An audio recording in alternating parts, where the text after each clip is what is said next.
Assalamualaikum warahmatullahi wabarakatuh. Perkenalkan, nama saya Fani Rahmasari dengan NIM L021 dan 01032 dari kelompok 4. Video kali ini akan merangkum beberapa materi dari lab dinamika populasi dan pendugaan stok.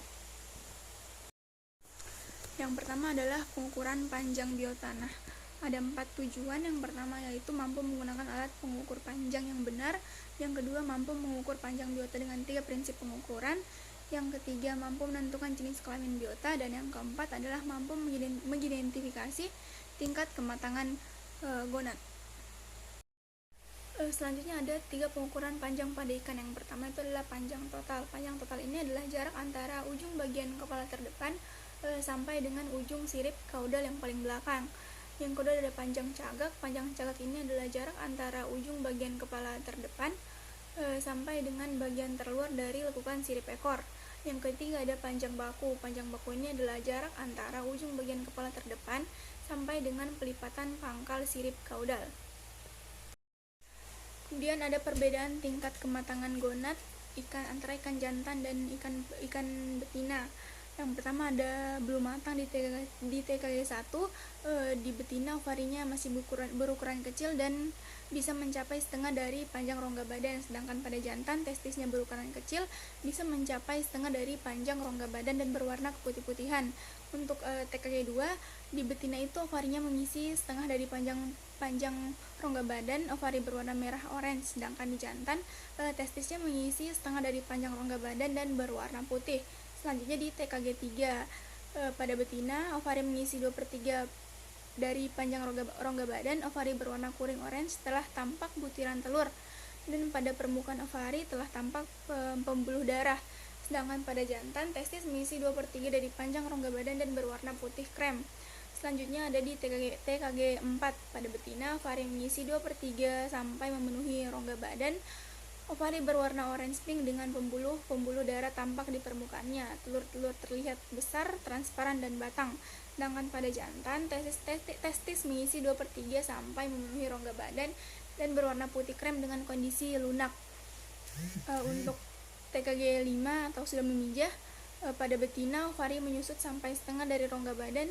Dinding tebal dalam ovari masih tersisa telur-telur berwarna gelap dan matang yang mengalami disintegrasi akibat penyerapan. Sedangkan pada jantan, testis mengalami penyusutan sampai setengah dari rongga badan, kondisi testis lembek. Yang kedua adalah materi kelompok umur. Nah, tujuannya adalah mampu menghitung dan menentukan kelompok umur suatu organisme. Sedangkan ada faktor yang mempengaruhi, yaitu ketersediaan makanan, migrasi, sinar matahari, proses reproduksi, dan penyakit ataupun parasit. Laju pertumbuhan setiap organisme itu tergantung dari organisme itu sendiri. Selanjutnya, dalam penentuan kelompok umur dapat dilakukan dengan beberapa metode. Yang pertama ada metode Harding. Nah, metode Harding ini merupakan metode yang menggunakan histogram frekuensi, di mana hasil analisis dapat diplot di atasi normal distribution paper. Selanjutnya yang kedua metode Hasselblad. Metode Hasselblad ini merupakan metode di mana nilai frekuensi dan observasi dihitung kembali menurut distribusi normal. Yang ketiga ada metode Tanaka.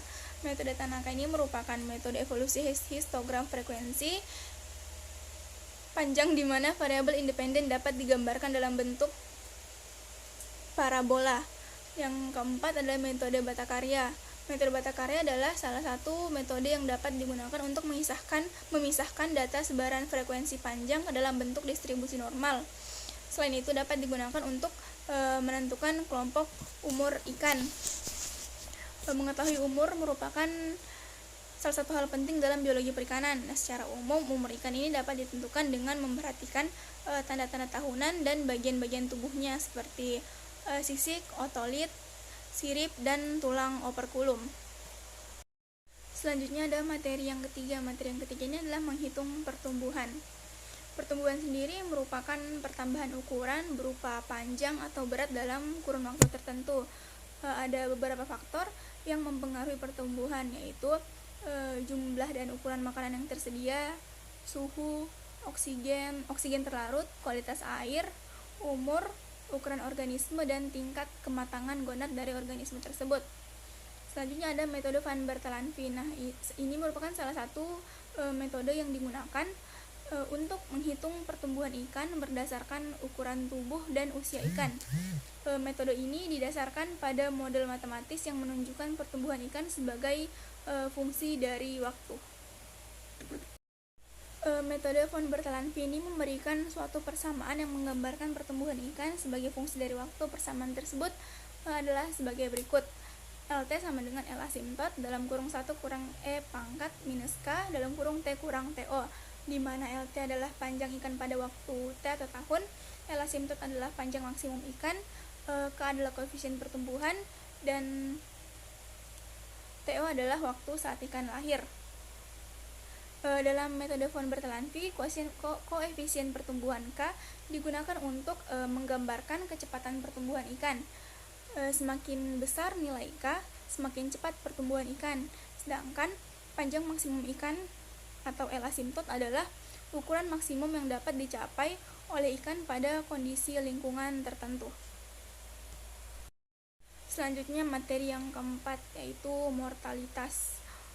Mortalitas ini adalah angka kematian yang terjadi pada kurun waktu tertentu dan tempat tertentu yang diakibatkan oleh keadaan tertentu seperti penyakit atau penangkapan secara berlebihan pada suatu organisme. Kemudian mortalitas ini penting untuk dipelajari agar diketahui jumlah ataupun faktor-faktor apa saja yang dapat mempengaruhi tingginya mortalitas. Faktor yang mempengaruhi mortalitas meliputi kondisi lingkungan, kualitas air, pakan yang digunakan, dan ketersediaan organisme. Selanjutnya ada mortalitas alami dengan rumus log M sama dengan minus 0,0152 dikurang 0,279 dikali ln L asimtot ditambah 0,0543 dikali ln K ditambah 0,4634 dikali ln TC, di mana M adalah mortalitas alami, L asimtot adalah lebar asimtot, K adalah konstanta pertumbuhan, dan T adalah suhu rata-rata dalam derajat Celcius. Selanjutnya yang kedua ada mortalitas total.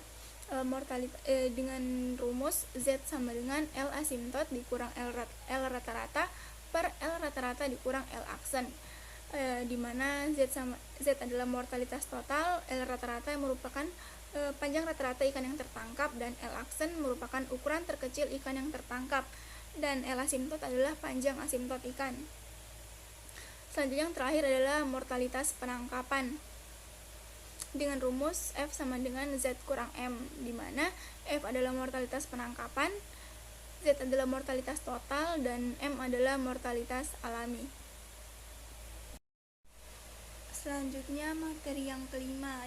Materi yang kelima adalah yield per recruitment.